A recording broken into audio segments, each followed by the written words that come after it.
We're going over System Pticha, Preface to the Wisdom of Kabbalah by Bala Sulam. Chapter 1, the thought of creation and the 4 phases of direct light. Session 7, Phases, Reflection in Perception. First restriction. First restriction, Baal HaSalam, item 14. To save the creatures from this titanic separation, the Zimzum Aleph first restriction took place. It essentially separated the Hina Dalet, phase 4, from the rest of the Parsifum, faces, countenances, of Kedusha, holiness, in such a way that that great measure of reception remained an empty void, a space devoid of light. This is so because all the Parsifum, faces of Kedusha, holiness, emerged with a masak, screen, erected in their Kli Malkut, kingdom vessel, so they would not receive in this Bihina Dalet, phase 4.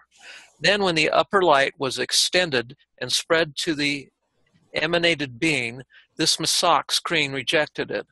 This is regarded as striking between the upper light and the masak screen, which raises or hoser, reflected light from below upwards, clothing the 10 Sephirot emanations of the upper light. Explanation, item 14. To help us gain independence from reactive behavior in reality, we go through the first restriction that shifts our sense of self from living in reality to living in our perception. It essentially separates the intensity of our egoism that we built before the barrier, phase 4, from entering our perception in such a way that we only receive the intensity of reality that we can handle. This is so because all the future states of perception will emerge with the screen inside our perception, so that we would not receive the intensity of phase 4 reality. Then, when reality, upper light, is attracted into our perception, our screen reflects on reality accordingly. This is regarded as striking between reality and our screen, which raises reflected light from our screen upwards to surround the reality that we will sense in our perception. Before the barrier. Explanation, item 14. To help us gain independence from reactive behavior in reality. So what we can see here is that these are showing the 4 phases before the barrier, where we have the root phase, the creator, and which creates us, and then we're born in humanity, which is called Bechina Aleph, the first phase. Then we get our passive point in the heart, and we find ourselves in the spiritual society, which is Bechina Bet, the second phase.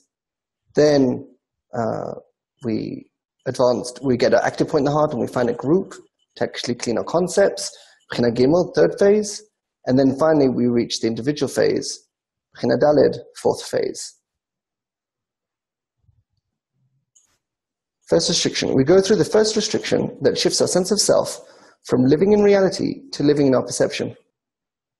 It essentially separates the intensity of our egoism that we built before the barrier, phase 4, from entering our perception in such a way that we only receive the intensity of reality that we can handle. So then what happens is that when we cross the barrier, the idea is that the light dissipates from the vessel. And Balasram writes in Etzchaim that even when we say that there's no light here, there is actually a tiny bit of light to give you the sensation that there's no light, to give you that sensation of emptiness.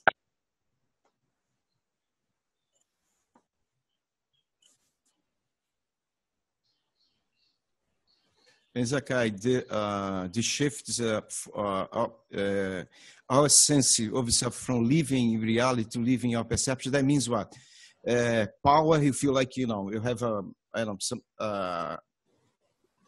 means like power. The idea is that when you're in reality, you're thinking that the world that you're living in is real, and the people around you are real.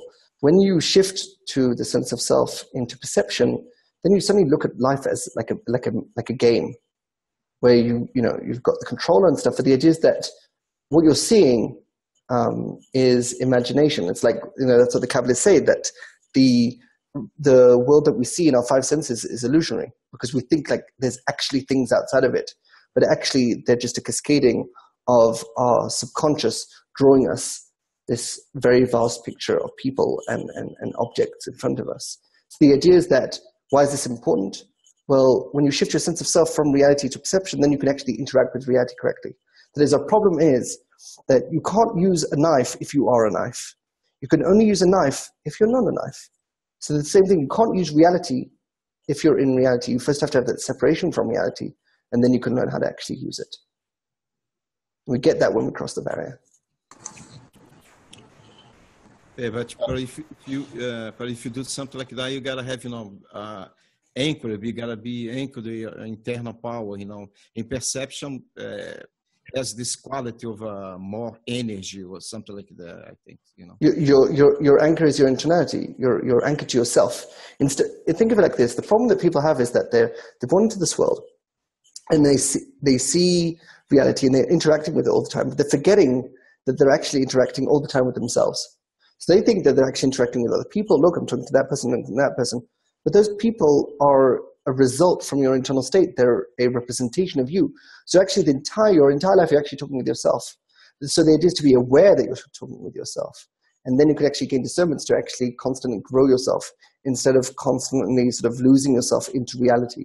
You can actually sort of have posture, have stature, and then act sort of have a more mature perception.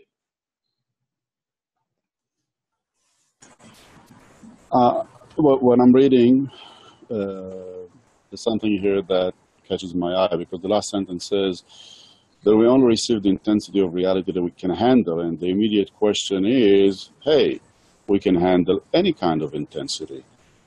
I think it is worth saying after can handle without falling into the reactive behavior we were in prior to crossing the barrier. Exactly. Yeah, but I think it's worth adding it, because it's, what do you mean handle? We can handle any light. We handled all the light in a moment before we crossed the barrier.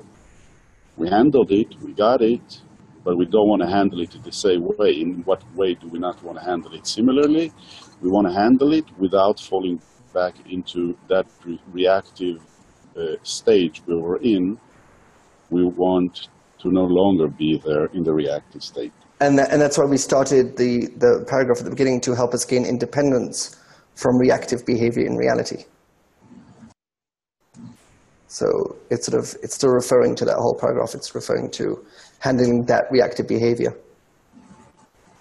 Okay. I've got a question, but I don't know if it's fully formed, but this is such a natural progression. Part of me wants to ask, why doesn't it happen more often to the individuals? And second, it is natural, so what causes the restriction? It's an inner growth, or is there some outside thing going on with the restriction? So the idea is that when you reach that full egoism, which is phase 4, right, 4.4.4, the restriction happens is because you the reason why you're going through this whole path is because you want to advance to a higher perception. So when you actually enter that new area of higher perception, that is considered crossing the barrier. So the idea is that when you move from egoism to altruism, when you move from, I'd say like this, the whole reason the will to receive was created is in order to receive the quality of bestowal. So when do you get your wish? When you cross the barrier. Since what you're doing in phase 4 is you wanting to receive the quality of bestowal. So when you actually get that desire, that's when you actually cross the barrier, and then you move into the quality of bestowal. Thanks. It's such a miraculous occurrence. It's just worth pondering. This whole process, we talk about this and I think we've got the slide in the next session of it next week, of how this whole is it's like birth, where you've got phase 1 where it's basically the mother, then you've got phase 2 when you've got the fetus inside the mother, and then your focus is on the fetus, and then phase 3 says, no, focus on the mother, on the fetus. You can't pull the fetus out. It needs to grow. You need to actually help the mother and give and allow the mother to inject nutrients and sort of grow the fetus. And then in phase 4, you're sort of really, the baby is basically ready to be born, and you're really pushing on the mother to push to push the baby out. And then finally, when you push the baby out, then you just before you finish, you have to sort of shift your sense from focusing on the mother, then you focus on the baby and you take the baby actually out. And that shift from moving from the mother to the baby is moving from 4.4.3 to 4.4.4. And what is the baby? The baby is basically the screen, and the mother's the ego. So the idea is that when you have that screen gives you that independence that you wanted, but you have to go through the phases to actually get there. Good. I know through the years in Kabbalah, I've always heard it stated that we're puppets and we have only one choice while we're here, and that choice is to choose whether or not you want bestowal or to adhere to the system. And once you make that choice, and like you said, it's a point in the heart where it's actual internal heartfelt desire to reach bestowal, that's when you can begin this process. You really don't until you make that conscious choice. So the passive point in the heart is not a conscious choice. That's just like given to you. The active point in the heart, when you actually get the active point in the heart, then it requires active participation in your advancement, conscious participation in your advancement. So most people find that when they reach the spiritual society, they really had no clue what they were getting themselves into. And they really didn't sort of have that preparation. But when you reach that 2.3, when you sort of feel that distance from the society, then your work actually requires constant, active, conscious participation, and you can't just fall asleep and advance through the phases. It has to be conscious, and there are issues that each person seems to sort of get stuck on throughout the path. And someone might be advancing very nicely, and then suddenly reach 4.2. Find some concept that bothers them, they get stuck there until they actually deal with it. So it's much more of a conscious advancement. And until 2.2, you're basically, basically until 2.3, you're advancing more unconscious and not conscious. There is something that doesn't make sense. According to this definition, it says that it separates, so we only get the reality that we can handle without falling into a reactive behavior after the barrier. So how is it possible to fall into a shell after the barrier if externally or internally we are only getting what we can handle? Well, the idea is that if you're sort of trying to use more than you can handle, right? So it's like you get a screen that can handle a certain amount of intensity. If you try to overload it, then you will fall into a shell.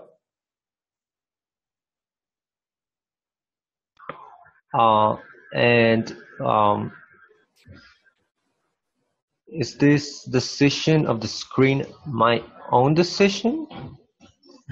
What do you mean?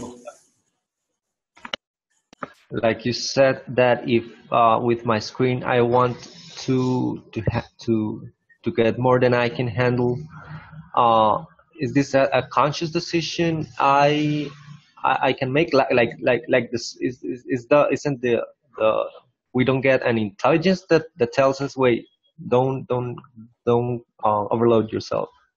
So there is sort of a innate feeling of to not overload yourself. The problem is that as you're advancing, you're constantly raised with new concepts that you have to clean and desires that you have to deal with.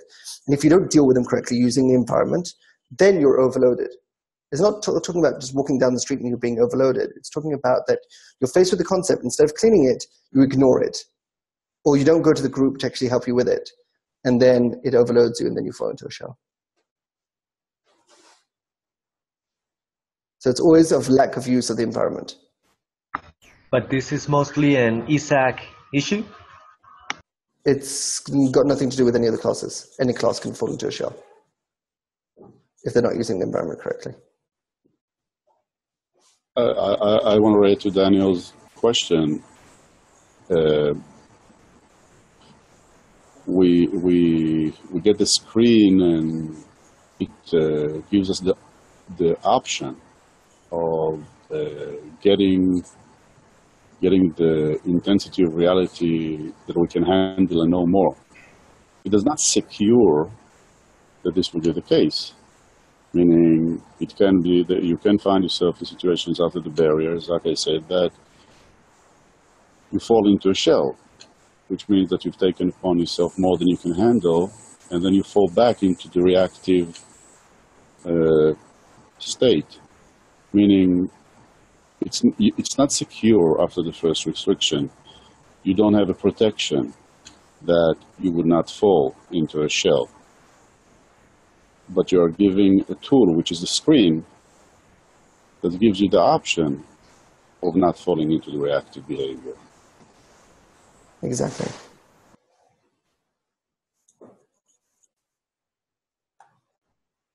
Screen. This is so because all the future states of perception will emerge with the screen inside our perception, so that we will not receive the intensity of phase 4 reality. So the idea is what is shown that the light comes back into the vessel, and the idea is that the screen stops it from entering the phase 4 desire. So it can enter the root, the first, the second, and third phase, but it's not. It's stopping it from entering that phase 4 desire. And the screen is what does that filtering. It does the screen does two things. On one hand, and we'll talk about this later, it does the mating, which is shifting your sense of self from being the consequence, that when you're looking at reality, you're like, I'm the consequence of my reality, and shifting yourself to being the cause of the reality, that I'm actually causing everything that's happening. And then you understand that by working with yourself, you can actually change reality accordingly. You can first change the alignment, which we call the light of wisdom, the light of mercy, and afterwards you can also reach expression, which is the light of wisdom. Ah, okay. Light of mercy and light of wisdom, alignment and expression. Good. Exactly. And the idea is that at the beginning we work mostly on alignment. We get a taste of expression in 2.2. Then, of course, we break because we're not prepared for it correctly. And then after breaking of the first man, which is 3.3, then expression comes back in. We're able to start doing expression again. Slowly, slowly, we start going through states of correction.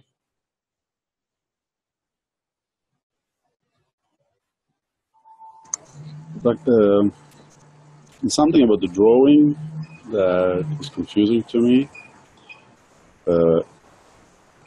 because you've got the root and the three first phases above the screen, while when we draw the faces, the Parsufim, we show that the light goes only into, it goes into the first three phases and not into the fourth phase. But those three phases are under the screen, not over the screen. Do you understand what I'm saying? Yes. So the idea is that there's two ways to sort of refer to it. You can either draw it in sort of this mechanism where it's talking about the zivug daka'a, which is sort of the whole reflecting that we're going to be talking about, the striking and reflecting. And so, but this is talking about the actual, you could say, the faces themselves. The idea is that the light that's actually received is not received in any of the phases. It's received in the screen expanding and holding the light of the phases. So this is just talking about the light coming down and not entering the phase 4 desire. But the idea is, of course, this doesn't end here. The idea is that the screen actually expands below and contains the lights within it. But this diagram is just to show how that we don't receive, we're not dealing with the light of the phase 4. We're only dealing with the light of the root, first, second, and third. But had we added to this picture the information that is part of the faces, the part of him, then would you, in order to reflect the depth in which the light goes into, would you show the three phases under the screen here? Yes, and I'd show them where the screen actually expands, and we've got those diagrams coming up. Yes. Ah, okay, fine, thank you.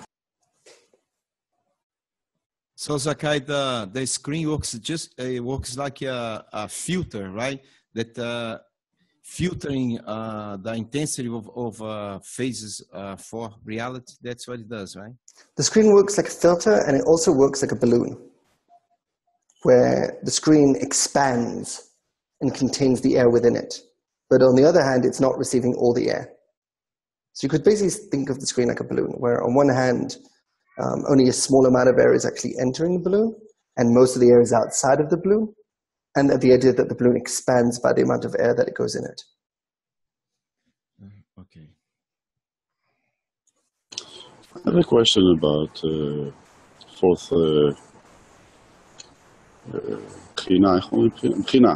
phase. Sorry. Fourth phase, yes. Yeah, the fourth phase.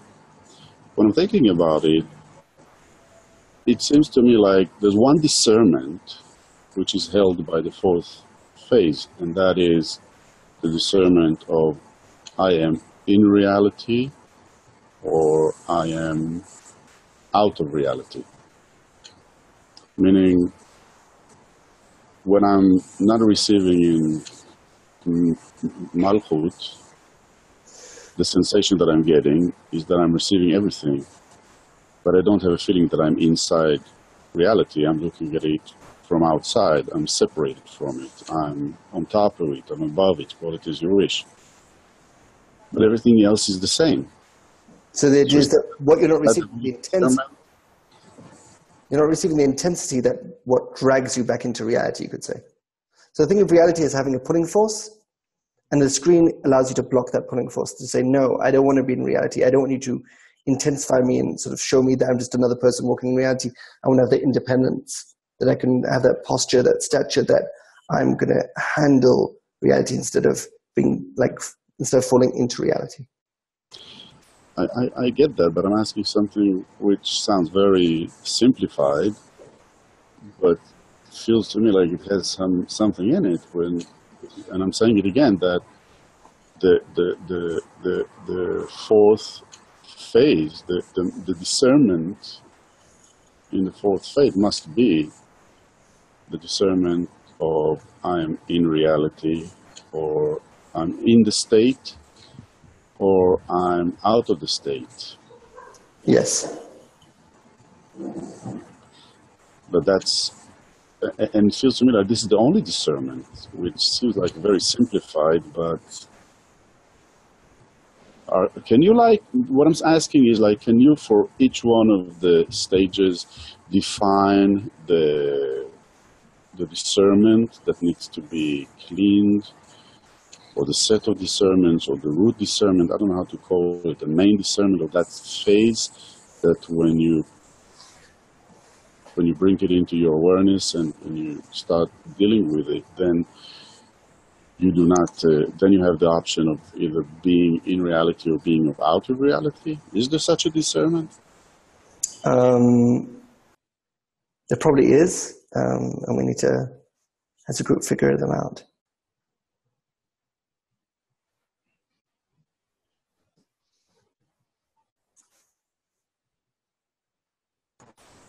Why wouldn't it be the discernment of I'm in reality?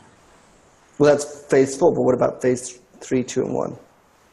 Yeah, well, I'm talking about phase 4 only at this point. Well, phase 4 only is exactly what you said, that the idea of being in reality or outside of reality. The question is, what about the other phases? What will be the discernments of them?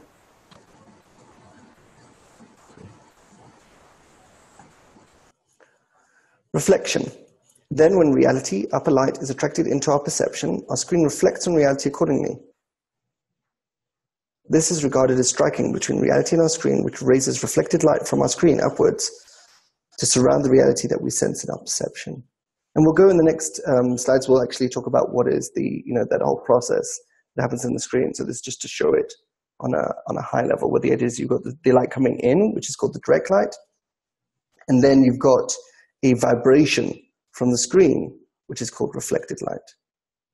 So the idea is that what it's dealing with is not dealing with the direct light that is not being entering into the vessel, which we call the surrounding light. Rather, it's talking about the vibration that sort of is reflected from the screen. It's like it vibrates up. And afterwards, we'll also learn how it vibrates down.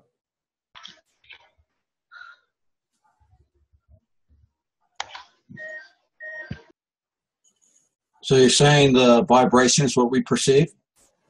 So what we actually perceive is the combination of the vibration and the direct light intertwined. So what it actually means is that if you've got reality coming in, the vibration of the screen, which includes that light of reality, is basically saying, I'm not the consequence of reality, I'm the cause of reality. So all the lights that we normally call, the Narnachi, Nefesh, Ruach, Neshama, Chaya, Chida, relaxation, modulation, protection, expression, singularity, all these lights are results of the direct light intermingled with the vibration from the screen.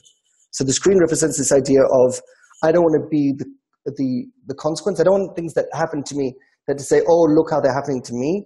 Rather, I want to say how I made them happen. And that is what the screen allows you to do. So the combination of that perspective with the direct light, which is reality, that you're attracting into your perception, the combination allows you to sort of have that posture, that stature, that I'm controlling reality, not that reality is controlling me. Instead of being reactive, I'm active. I'm creating reality instead of responding to reality.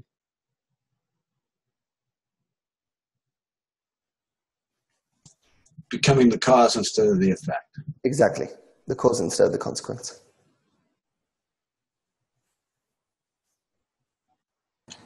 But it's not like a binary option. Either I'm only the effect or either I'm only the cause. I mean, the intensity of, let's put it this way, you can be either, it is either option, but it comes like, it comes in different intensities. Definitely. I mean, the sensation of you creating the reality after the barrier changes as you progress, because you internalize reality more and more as you progress, and then you have a sensation that you're in a greater relationship with it, the more accurate relationship, meaning that it's coming out of you. Exactly. There's more discernments and more intensities to handle as we advance through the phases.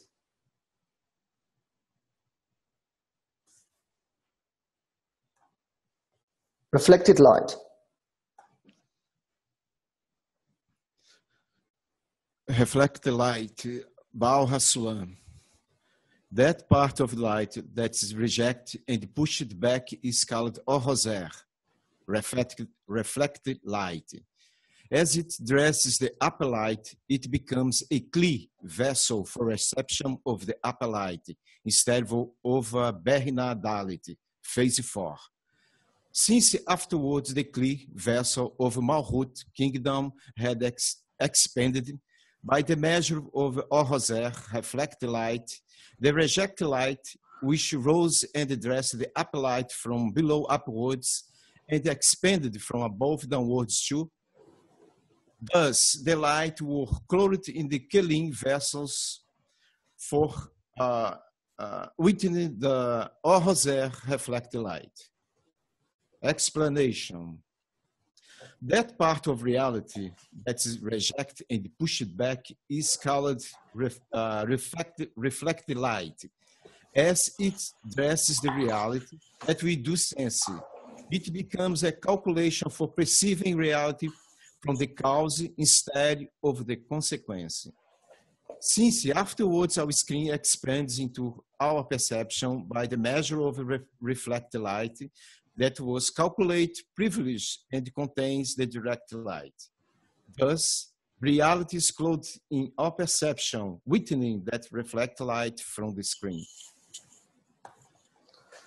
Reflected light. Explanation. That part of reality that is rejected and pushed back is called reflected light. So here we can see we've got some parts, I'm going to sort of expand on them slowly, and we'll repeat them probably a few times as well.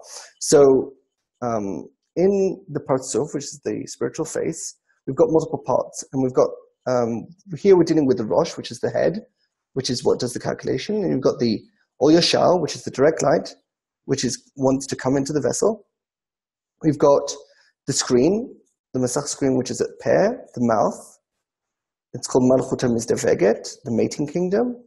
And what it does is that there's going to be two parts. So the first part is the mating, which means the clothing of the direct light with the reflected light, which is the vibration from the screen upwards. So you basically got two parts. You've got the direct light, which is basically reality, which is going to come into your vessel, and then you've got your screen, which is going to vibrate up and clothe the direct light. And then the light that you're not going to be receiving in your vessel is called the Or Makif, the surrounding light. So you can see by the color that the direct light and the surrounding light are the same, they're reality, and the reflected light is a vibration from the screen upwards, clothing the direct light within it.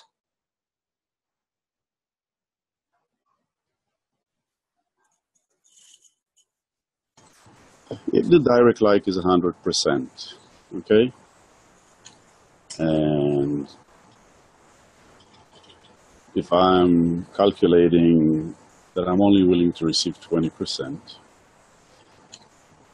what percentages would the Or Choser be and the Or Makif be? So the Or Makif is going to be the 80% that you're not receiving. Okay. And the 20% that you are receiving will be clothed with the reflected light, 20%. So the vibration from the screen will be 20%, because that's what you're going to be receiving. So the amount that you're receiving is the vibration that sort of vibrates up. Does the vibration of the screen affecting the reflected light only attach back to the direct light going into the Parsuf, or does some of it get reflected out as Or Makif? No, it's only what's clothing the direct light. The vibration is exactly the amount that you're going to be receiving, no more, no less. So it vibrates. It's the exact amount that you're going to receive. So it just clothes that much of the direct light, brings it inside. The rest is reflected. Exactly. So the idea is, you could say, what is the difference between the surrounding light and the direct light that goes into the vessel? Is that the surrounding light has got nothing to do with the screen. It's like untouched, you could say. It actually even is like the opposite. It's like repelled. It doesn't like, it's like you've got the reality that you're going to be modifying, saying I'm the cause and not the consequence. And then you've got the rest of reality that is just, it's going to stay that, you just really don't care whether you're the cause or the consequence. You're not dealing with that discernment. So it's like, doesn't have that discernment. And that's why it's called normally a circle, saying that it has no discrimination. So the light that you're receiving, you're being discriminatory about it. You're saying, I'm only going to receive what I can say that I'm the cause and not the consequence. The rest of it is just not, you're not dealing with that issue. So the amount of light that you're dealing with that issue of, I want to be the cause and not the consequence, is that amount of reflected light. The reflected light is basically saying, the amount that I'm going to receive of reality, I'm going to claim it as I made it happen, instead of just saying, oh, I just received it. I have to say that it's very confusing the way it's described in the books. And of course, I'll probably grow into it, but why not simplify it and say, what, the screen allows 20% in and does not allow 80%, which is bounced back. Why does it have to be presented like there's actually 20% that's being received, but it's not received in a regular way? It's closed in the reflected light, meaning there is additional information which is sort of like set on top of the direct light, and only then it's received. Because there's two operations here. There's the operation of not receiving, which is what you're talking about, but there's another issue, which is what the mating kingdom is all about. That I'm not just deciding I can receive and not receive. I'm changing the way what I'm receiving. I'm sort of manipulating it. I'm modifying it. That modification is that reflected light, that Or Choser. That I'm not just saying I can receive a certain intensity and the intensity I can't handle, I'm pushing out. But what am I receiving? I'm sort of like changing myself from being the consequence to the cause. So it's not that if I just receive less intensity, now I'm the cause instead of the consequence. I actually have to make a modification because it does look like I'm receiving reality. The light is coming into my perception. So what allows me to suddenly say, no, even though it looks like the light is coming into my perception, actually I manifested that light. I manifested that situation. That's what the reflected light represents. The reflected light then is dressing onto the direct light. Is the direct light then Or Hakma and the reflected light more or less Or Hasadim? That's why it's being accepted into the Kli that manner? So the light at that point being prepared for the mating? The light is uniform. So we're not sort of dealing with here whether it's Or Chokhmah or Or Hasadim. We're not making that differentiation. We're just receiving all of it and clothing it. We're not defining whether it's the light of mercy or the light of expression. You mean by what its aspects are? We're not defining that. We're just showing what it does. Exactly. We're sort of receiving the situation. We're not dealing with am I doing alignment or expression. I want to push back on. Sorry, who wanted to speak? I was gonna.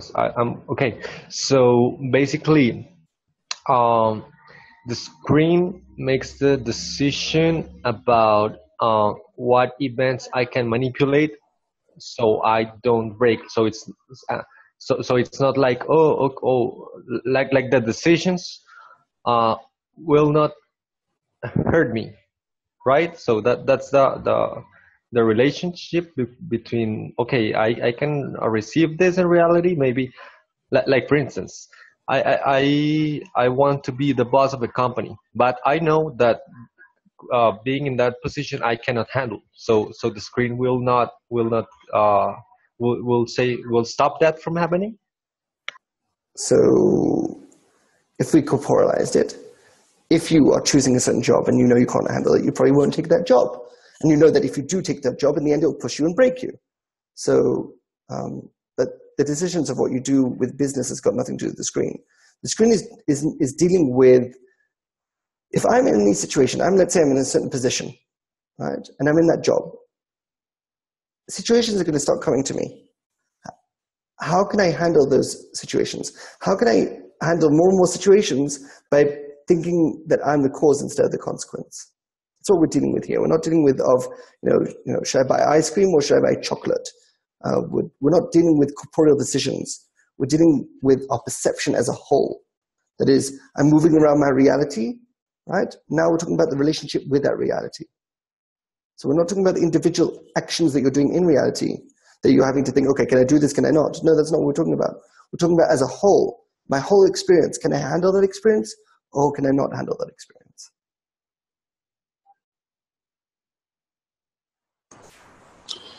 What I wanted to push back again,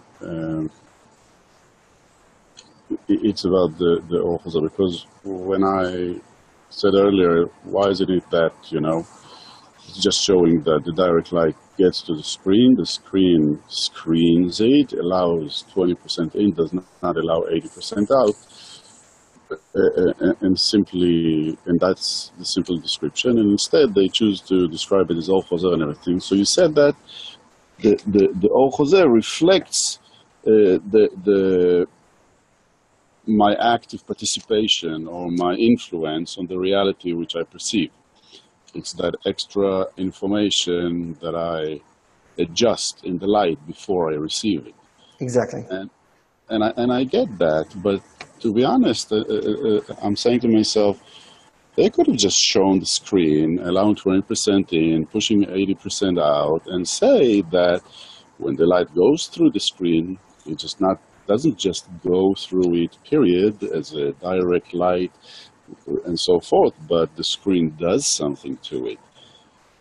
It adds information to it. It gives you a sensation that you're outside of reality, not in reality.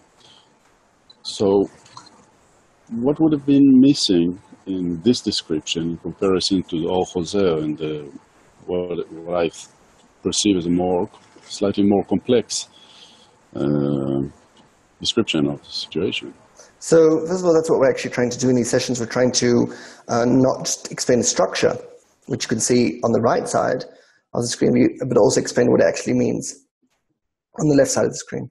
So, when you're dealing with any sort of field, let's say biology, the consumer never actually needs to know all this information in the biology.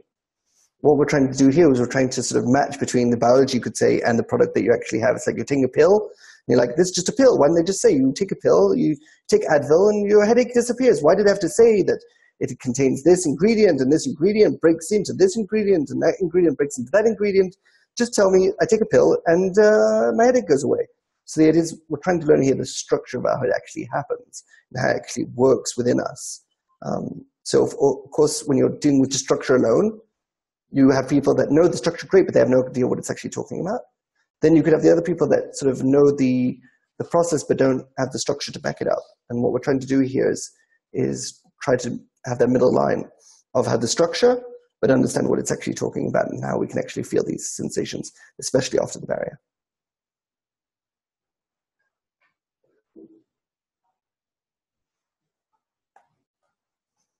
Causality. Explanation. As it addresses the reality that we do sense, it becomes a calculation for perceiving reality from the cause instead of the consequence. So the idea is that the Bechina Dalet, the phase for the Ratzon, the desire, that we were sensing our sense of self in before the barrier, which is basically the consequence where you're basically receiving reality, we now shift our sense of self to the screen. We go from the consequence to the cause.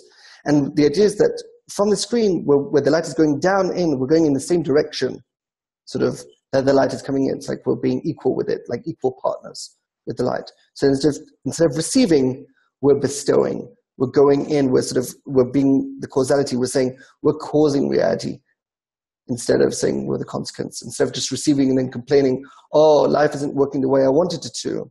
We're saying, life is not working the way I want it to because I don't know what I actually want. And if I understand what I actually want, I actually understand that life is going exactly what I want. And that's the whole movement from the consequence to the cause. Instead of blaming people outside of you that if everybody else changed, the world would be in a better place, you understand by changing yourself, you can actually understand why you're attracting the situations that are happening to you.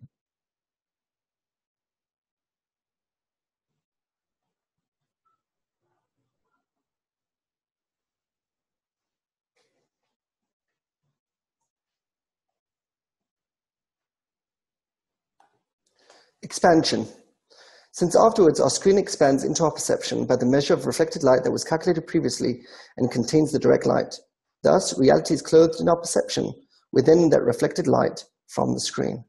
So now we're going to deal with the bottom part, which is the body, the guf, and it breaks into the following parts. You've got the peh, the mouth, you've got the toch, the inner, the tabur, the navel, and the sof, which is the end.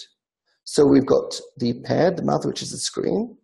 We've got the toch, the inner, which is it's called opnimi, the inner light. This is where we've got the direct light actually entering the screen. The screen expands down, and you've got the reflected light from the screen expanding down with the light, clothing that light. So just like we saw before, and it was going up, now the same process is going down, where our screen is vibrating downwards and clothing the direct light within it. As we said, to show the idea of that we're the cause instead of the consequence. And it ends on the Malchut HaMesayemet, which is the ending kingdom, which is also called the tabur, the navel. And then what you have in the end, the sof, this represents all the light that you didn't receive. So the exact amount of light that would be here is the surrounding light. And because it's not here, what you have instead is called Or Nekeva, the female light. And what this represents it's called Or Chasadim Ba'arat Chochmah, which is the light of mercy with like a touch of the light of wisdom. And what that represents is if we go through the different feelings, in the inner, what we're feeling is that we're the cause and the consequence. And then the sensation of the rest of reality, we sort of are not dealing with the issue of the cause and consequence is felt here in the end of what we're not feeling. So at the end of the day, we don't actually feel what's inside the vessel.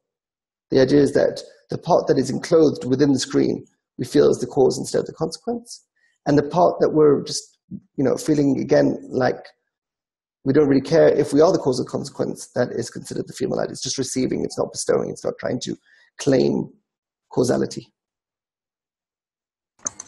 So basically that soft is I don't know, something happened in the news in somewhere else, but I don't really care about that. Yeah. Right. I'm not focusing on that. That's not that's not the issue I'm trying to take causality over. So if you said to me, Zakai, are you creating that situation? I'd say yes, but it's sort of very vague. There's no details to it. There's no sensations to it. It's just like knowledge. Yeah, I'm told that everything that happens is I'm manifesting it.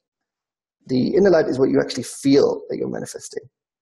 And then you could say the female light is what you're like thinking that you're manifesting. But you don't actually feel it. I really like, I just want to make, before I say that I like it, I want to make sure. Yeah, so if we have 100% of direct light, 20% of it closed in the Orchose is received in the Toch. Yes, in the inner. And 80% of it is received in the Sof. Yes. That's good. I'll tell you why this is good. Because it separates my interaction with reality from the rest of reality. Because when I'm sitting here out in the garden, for example, okay, so I'm in a relationship, some kind of interaction with you guys.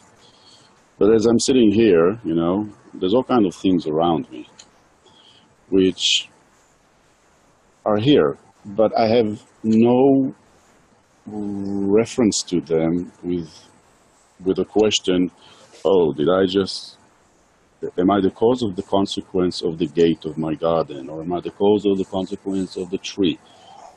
It's being perceived, it's being received in me, but I have no relationship to it. I don't have that question, am I the cause of the consequence with respect to it? While with respect to this session, where I'm at, I can definitely ask myself the question, do I feel I'm the cause here, or am I just a consequence?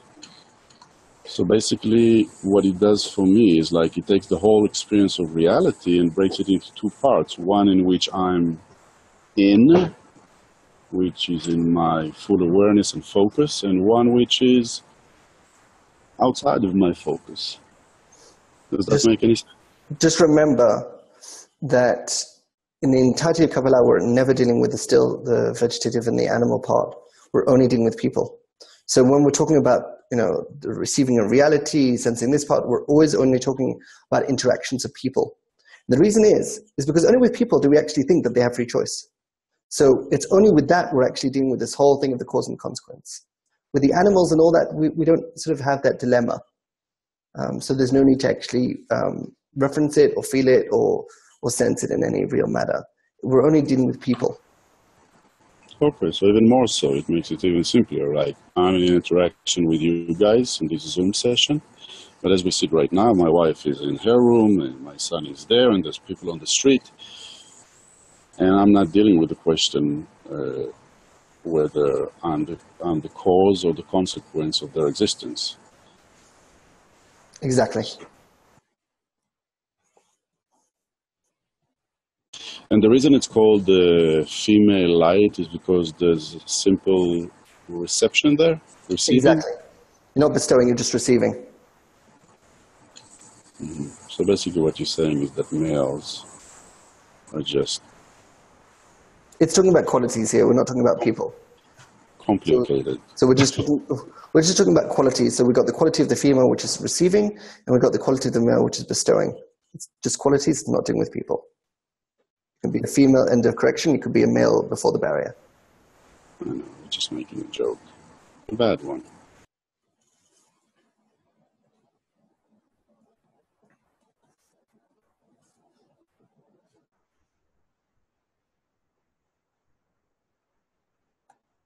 So what's up with the surrounding light? It's gone from this picture. So we're just focusing here on the body. We'll go, in the next Slides will, see the whole picture together. Okay. Head and body of the face. Head and body of the face, Balaha Salam. This is the meaning of the Rosh, head, Guf, body, in each degree. The Zebug Dihaka, coupling of striking, from the upper light and the Masak screen, rises Or Hoser, reflected light, from below upwards, and dresses the 10 Sephirat emanations of the upper light in the form of the 10 Sephirat D of Rosh, head, meaning the roots of Kalim, vessels. This is because there cannot be actual clothing there. Subsequently, when Malhut, kingdom, expands with that Or Hoser, reflected light, from above downwards, the Or Hoser, reflected light, ends and becomes Kalim, vessels, for the upper light.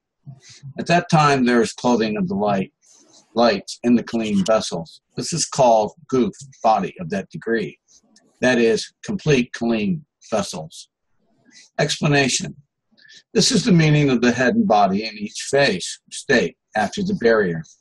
The coupling of striking from reality is the screen rises reflected light upwards and close to 10 emanations of reality called the 10 emanations of the head, meaning the roots of the vessels. This is because there is not actual perception in the head, rather a calculation. Subsequently, when the perception of the individual expands with the reflected light from the screen downwards, the reflected light ends and becomes vessels for reality. At that time, there is clothing of the sensations in our perception. And this is called the body of that degree, that is, complete vessels. Head and body. Explanation. This is the meaning of the head and body in each face, state, after the barrier. So now we can see the complete picture of all the parts. So we've got the Rosh, the head, where we've got the Ol Yashar, the direct light that is going to go into the vessel. It hits in the screen. We've got the Malchutim is the Veged, the mating kingdom. And what that does is it vibrates back to the amount that we're actually going to receive within. So it's like a double sort of operation. The amount that it's going to be clothed in is the amount that it's going to clothe up.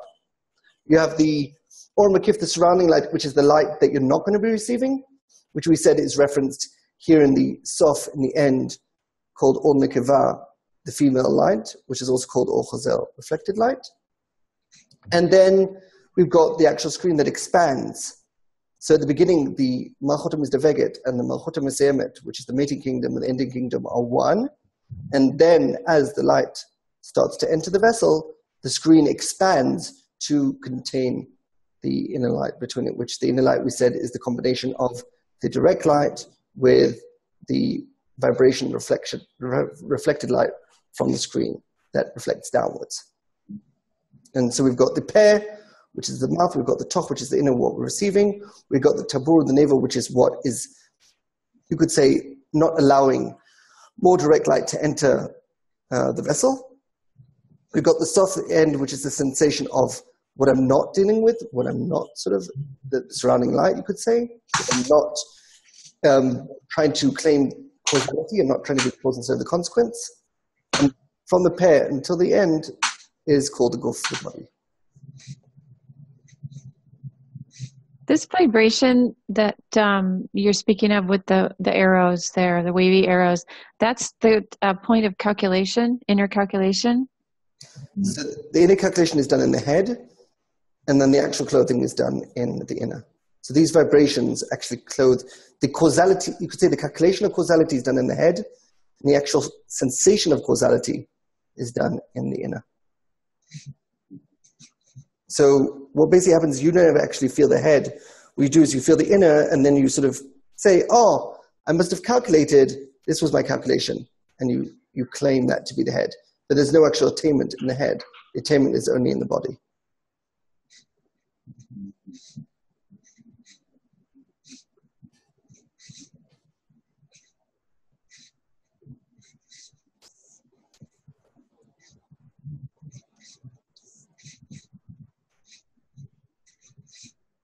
Think of it as you've got the faithful vessel, and then you've got the screen on top of it.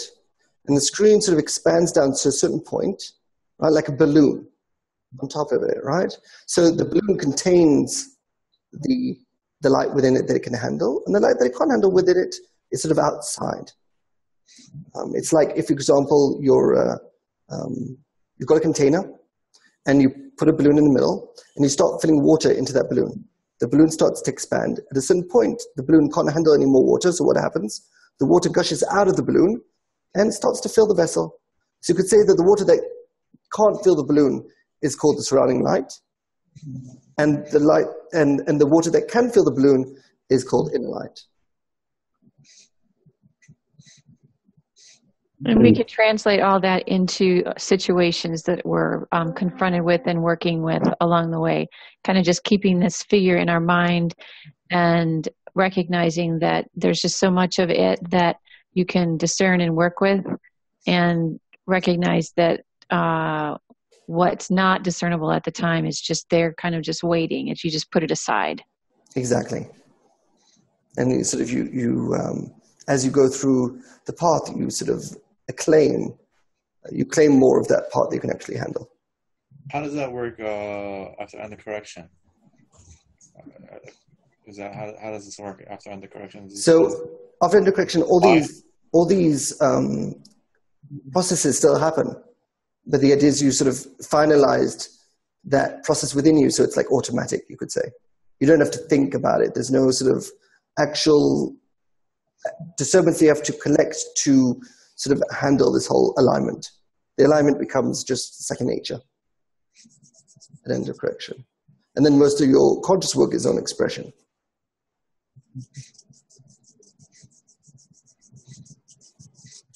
But there is still light in the soft after Gamma Tikkun, or how does this work when the person is finally corrected? He claims being the cause of every event in the world? Yes. So the idea is that when the screen basically will expand down to the bottom and contain everything inside of it, that is called end of correction. So we've moved from saying, why is this happening to me, to why am I doing this? And discerning that.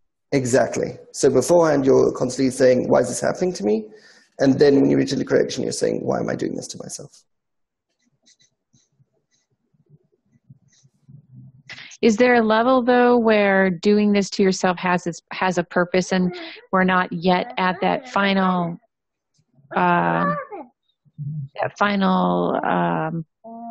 saturation yet? That okay. That if we're not at that final saturation of receiving all of that light, then after final correction, we are still.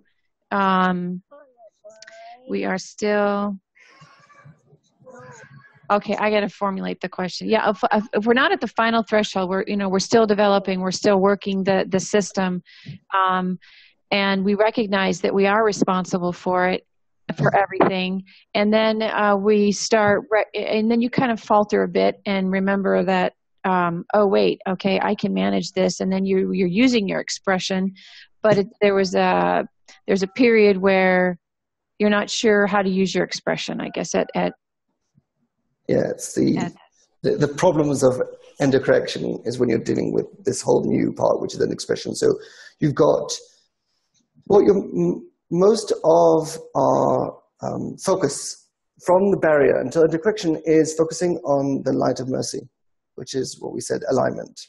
And then after end of correction, when alignment basically becomes second nature, the sense of self is always in the creator, always in that GE. Then your sort of problems are, how do I do the expression? How do I deal with the light of wisdom? And just like any sort of new trait, it takes time. Practice makes perfect, and you have to sort of learn the intricacies of it and test things out. This whole path is very. You work a lot on sensations and on experiments, and you test it out, and you see, does this work? Does that work? The difference is that before end of correction, most of your focus is on just aligning yourself to yourself. And then once you've aligned yourself, now you're dealing mostly with other people, and you're dealing with the things that you actually want to reach in life, which is expression.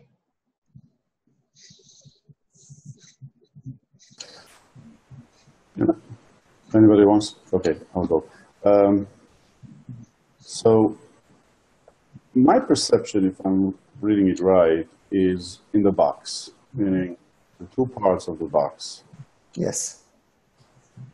And we spoke in previous sessions about different levels of perception, the G and the GE, the hat in the G, the controller, the soul, the intention, and the action. Yes. Would it be correct to say that the toch includes the controller, the soul, and the intention, and the sof includes the action?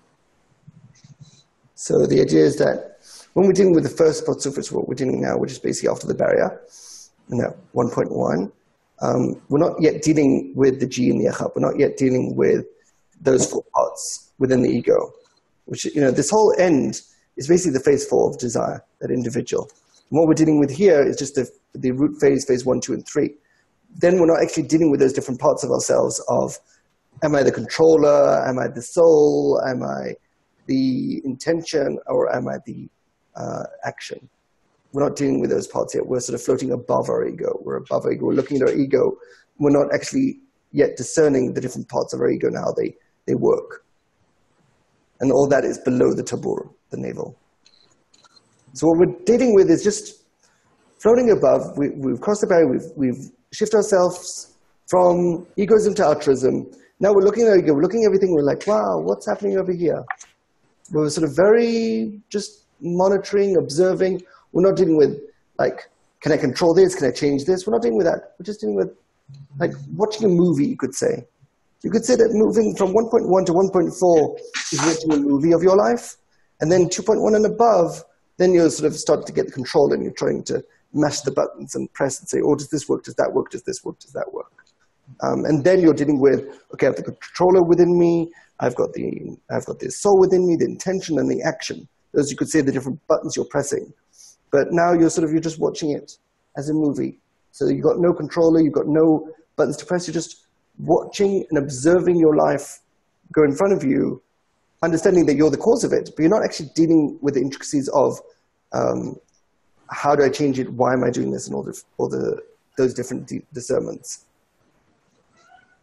That description you just said about the first phase of after the barrier sounds very similar to the last phase. It's watching the movie. You already also said that with the light of singularity. Is this right? No, in singularity, not watching a movie. In singularity, you're controlling the movie. You're the director. You're the constant director. Here we're talking about where you're just watching the movie, you're just looking at it. You understand that you're creating the movie, but it's like hands off. It's like more passive. It's not an active interaction with your reality. You're still passive. You're looking above. You're saying, yes, this reality that I'm manifesting. I'm not going to start dealing with, why did I do this? Why did that? You're observing it. Let's just see what we have here. Afterwards, then you can actually go in and start saying what to change. It's like what's the first thing you do when you get a game? You learn the instructions. So the thing of 1.1 to 1.4 is that training, where you can learn the instructions like, okay, reality. Reality has some rules and regulations. Let's learn about those rules. We're not dealing with how do I play, what's my next move? No, let's first learn the rules of the game.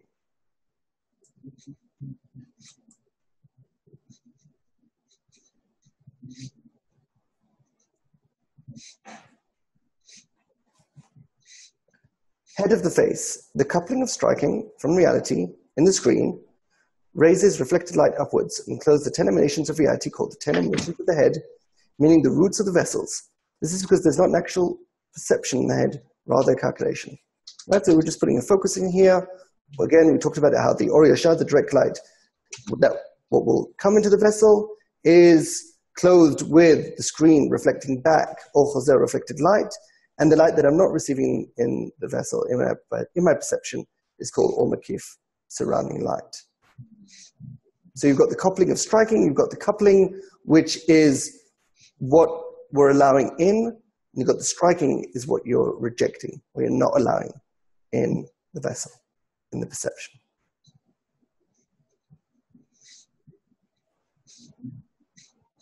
I'm not sure if this is, well, I'm going to ask the question anyway. And the mouth. And I know this is a spiritual diagram for what's going on internal. But when we read about what leaves the mouth can be stolen, what they say, by the Sitra Akra. Is there something, and there's a sensation too, that when you're formulating your discernments in your thoughts and you speak about them, there's a sensation inside of me anyway that feels like I shouldn't be speaking this at least yet or something, and it seems like it should be silent still. Is there something about that in this? Well, first of all, on a practical level, depends who you're talking to, right? So when we say that, what you say, you have to be careful of. Well, it depends, if you're talking to someone in phase one, you start telling them, oh, I'm the creator. It's like, good luck, enjoying that conversation. But with a phase three group, that's actually where you're meant to share all those discernments. No, exactly. And I feel the difference when we're discussing situations that are related to us and our advancement and our exterior reality, which we know is just there for us to advance with. But what I'm speaking about is when we're discerning situations and we've come to a point where we feel that, certain things will be managed and in certain ways. To speak of it seems to sense it, I feel inside of me anyway, outside of the group here, feels like it's not supposed to be done, that your internal calculations and the way that you're going to manage this, that, or them, or whatever, should stay internal and shouldn't be vocalized. That's the sense I get. Think of it like this: when you're showing the discernments of reality, you're basically breaking the fourth wall, right? So you're in a situation. Think of it like something like saying, and let's say I'm fighting with my wife, and then suddenly in the middle of the conversation fighting with my wife, I'm like saying, oh, and as you can see, because she's a Yosef and she's talking to me like this, and this would be her response. Like, you can't do that. Like in the movie when they break the fourth wall, the idea is that the person that is in the movie doesn't hear what the person is saying when he's breaking the fourth wall, right? Like in House of Cards, where suddenly he talks to the camera. The rest of the people in that scene don't hear it. So it's the same kind of thing. Like when you come to the face of group, that's when you break the fourth wall and you're like, you see, this is what I was saying to this person. This is what I did with this person. You see how I manipulated that person? And this is what I did here, right? That's when you can break the fourth wall, but you don't do it in front of the person you're actually interacting with. No, and that wasn't my intention either. And I recognize too that speaking of it in past tense also is useful and for everybody. I'm talking about you are internally working on an issue and you feel that there's some management that that's necessary from you, because you've got the power to do that, to manage the situation and move the chess pieces around. So there might be someone that could be related to the chess pieces moved around, but not directly the one that will be particularly moved.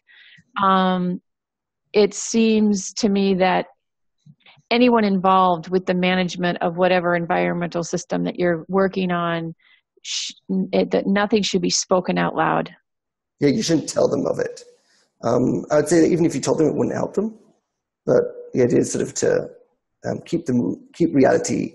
Like it's like Truman Show. You have to, play your part. You don't want to sort of break the continuity of the movie. You don't want to constantly break out a character and say, oh yeah, right. Like I really care. Like I'm going home to feed my kids tonight. I don't really care that I'm in the middle of the desert now, playing a character as if I've got no food and water. Like you need to play reality. And that's why the group is so important, because the group becomes a place where you sort of, it's like your secret club that you come and share and you express, normally in the private sessions of, I did this, should I do this, should I do that? And of course, you're not going to go then to the person and say, yeah, I manipulated you, I moved you around like chess pieces. That sort of, you're missing the whole point of the movie. So the idea is that when you're with phase one, let's say, or phase two, you keep more of an external you're basically an actor. You've got to play well. You've got to play your role well. And then in phase 3 and phase 4, that's where it's more internality. You get to share those discernments of how should I do this better? How should I, manipulate this better, and so forth. So the phase is so important. You said something about the fourth rule, breaking the fourth rule. What do you mean? Breaking the fourth barrier. So the idea is that in movies, the idea is that the people in the movie are acting as if they don't know that they're actually in a movie. So when a person talks to the audience, then they're basically saying that, oh, by the way, this is a movie. That's called breaking the fourth wall. It was a known thing that Shakespeare used. When in the middle of a situation, someone would talk to the audience. And if someone's talking to the audience, but the idea is if it's if it was real, there's no audience. So why are you talking to the audience? So you're showing that this is not real. You're showing that this is just a facade. It's an acting. So the idea is that you're only meant to break that fourth wall with phase 3 and phase 4, and not break that fourth wall with phase 1 and phase 2. So with humanity and the spiritual society, you're meant to act as if you're a normal human being in the world and everything's normal. And so you've got the trials and tribulations and stuff. But with phase 3 and phase 4, that's where you can actually express your internality and say, yeah, I did it like this because I wanted that person to do this. And I did this because I wanted to move this around. And all those secret plans, those you share with phase 3 and phase 4, you don't share it with phase 1 and phase 2. So you only share it with the group and the individuals, and you don't share it with the humanity and spiritual society. Okay, I want to go to the Bible. When Moses is afraid of crossing the barrier, God makes him a promise, like, you don't worry, when you cross or go out of Egypt, or cross the desert, I don't know, I will be with you all the time. Like, what does this mean? And is that a comforting thing, like something that can emotionally support a person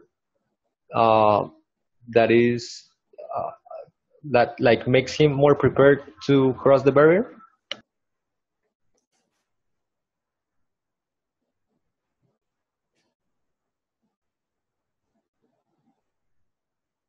When we're in our environment, why do we need the environment? We need our environment because we don't actually want to cross the barrier at all. We think we might do, and we say we might do, but we don't. How do I know? Well, because if you haven't crossed, then that means you don't actually want to cross the barrier. So the whole work of the environment is to give you that confidence that you can cross the barrier, and you've got an environment to actually share with and grow with, that you're not alone in this, and that you're meant to use the environment. You're meant to use, because at the end of the day, the group are a group of people that you've chosen, and you've agreed with that mutual guarantee to say, we're going to work with this together. So I know that, that you all don't exist, and I'm actually just talking to myself, but it's a group of people that have decided that I'm going to have that secret covenant with, where I'm going to have that mutual guarantee to say, we're going to work in, like, you're the people that I've designated that I can actually share my secrets with. While the rest of the world, I'm not going to share my secrets with. So, first of all, that whole conversation between Moses and God, we always say that the idea is that it's not talking about between a person and a deity. It's talking about the inner conversation that a person has between the person, the actor in reality, and the force behind that, our internal power. And that's the conversation you have with your internal power. Like, before you cross the barrier, you have this conversation with your internal power. You say, I only want to receive what will help me advance. Don't give me information that won't help me advance. Like, I don't want to necessarily know about things that might be very nice to know about, but won't actually help me advance. So you make a pact with yourself. You say, I only want from the system what can actually help me advance. And I don't want things that will sort of stop me from advancing. And you use the environment to really make sure that that covenant works. That you're just constantly monitoring yourself, and you allow the group to help you identify where you are and what's the next thing you have to work on. And if you don't connect to the environment correctly, then of course it's not going to work out. And I would say one of the biggest flaws that stop people from advancing is when they hit some concept that they're having a problem with, and they feel that they need to do it on their own. They need to learn how to sense it on their own, and that if they actually get discernments from the group, that they're sort of faking it and they're not doing it real, and that they have to just work with themselves. And that's one of the most biggest mistakes that people make. that they think that they have to discern things on their own without using the group and the individual. And they don't understand that the effort is using the group and individual, not working with yourself. Working with yourself is just a dead end, because if you've got the question, the answer won't come from yourself. You have to interact with the group and the individual to gain more discernments. And then from those discernments, you will be able to deduct what you're meant to do. But when people get stuck on something and they stop advancing and they don't come to the group or the individual for more clarification, for more cleaning, for more understanding, and even though they're intellectual discernments, in the end they become emotional responses within. And I'd say the biggest mistake that people do is that they try to handle things on their own without using the group and the individual.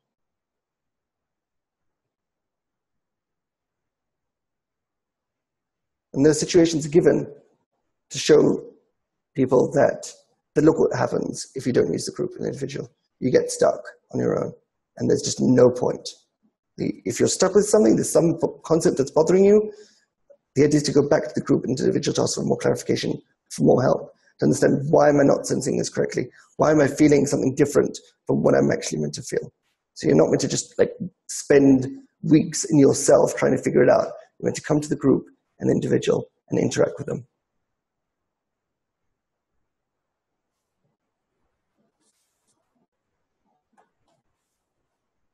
Body of the face. Subsequently, when the perception of the individual expands with the reflected light from the screen downwards, the reflected light ends and becomes vessels for reality. At that time, there is clothing of the sensations in our perception, and this is called the body of that degree. That is complete vessels. Right, so what we talked about, that the light comes in, it gets clothed with the screen expanding. Right, that we said that there's the cause instead of the consequence, and we've got. And the end is what this running light, and what we feel here is a minute light. We called it Or Chasadim Ba'arat Chokhmah, the light of mercy with the illumination of wisdom, which is basically referring to the idea that this is the part of reality, this is the part of people that I'm not dealing with. I'm not trying to take, even though intellectually I know that I have causality on them, I'm not feeling it, and I don't want to feel it because I want to focus. The whole idea of crossing the barrier is to go from a world of potential to actual choice. We'll go over this in the next session. But the idea is that to sort of avoid this idea that spirituality is everything. Yes, spirituality is everything. But the idea is you have to focus one bit at a time and discern the details. And that's the whole process that we go through from the barrier until under correction, is to start understanding this and breaking into pieces that we can actually work with, instead of saying, I want it all and I want it now.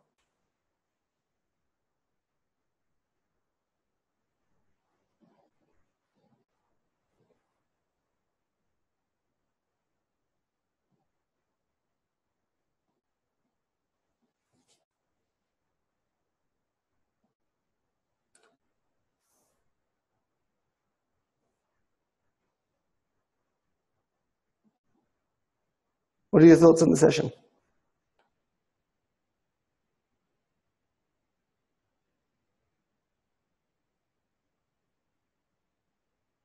I find it interesting how the pattern just can really continues no matter where you're at. It's the same process through every phase. Exactly, that's why we say the phases are added on top of each other. And you're not just, working with the last thing, you're working with the whole process. And that's why we actually have to learn this. It's not just to learn it to be able to advance. Afterwards, that learning actually becomes our standard life patterns.